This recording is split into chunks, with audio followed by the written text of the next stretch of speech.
पिछले 28 दिनों से मिडिल ईस्ट में युद्ध की आग लगातार भड़क रही है। ईरान और अमेरिका आमने सामने हैं और अब ये संघर्ष सिर्फ दो देशों तक सीमित नहीं रहा, बल्कि एक बड़े वैश्विक संकट का रूप लेता जा रहा है।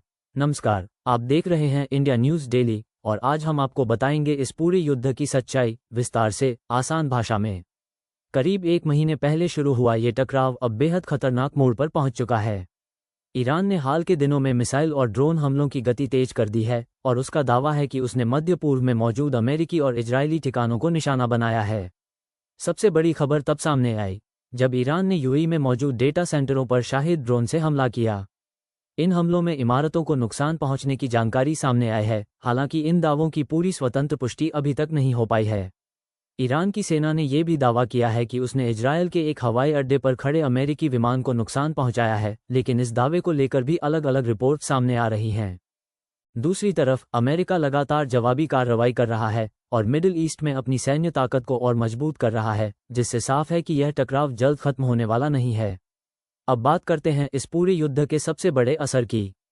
होर्मुज जलदमरूमध्य, जहां से दुनिया का बड़ा हिस्सा तेल सप्लाई होता है।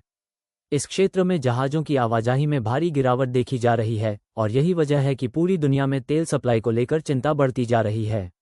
अगर ये तनाव और बढ़ता है तो तेल की कीमतों में तेज उछाल आ सकता है और इसका सीधा असर भारत जैसे देशों पर पड़ेगा।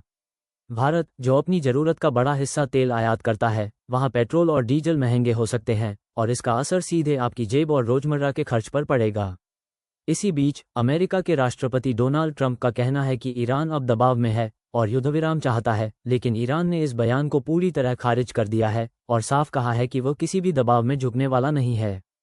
दोस्तों, इस समय जो सबसे जरूरी बात है वह यह है कि इस युद्ध से जुड़ी कई खबरें और दावे ऐसे हैं जिनकी अभी तक स्वतंत्र पुष्टि नहीं हुई है। इसलिए किसी भी जानकारी पर भरोसा करने से पहले सिर्फ ऑफिशियल और वेरीफाइड सोर्सेस पर ही भरोसा करें और अफवाहों से दूर रहें।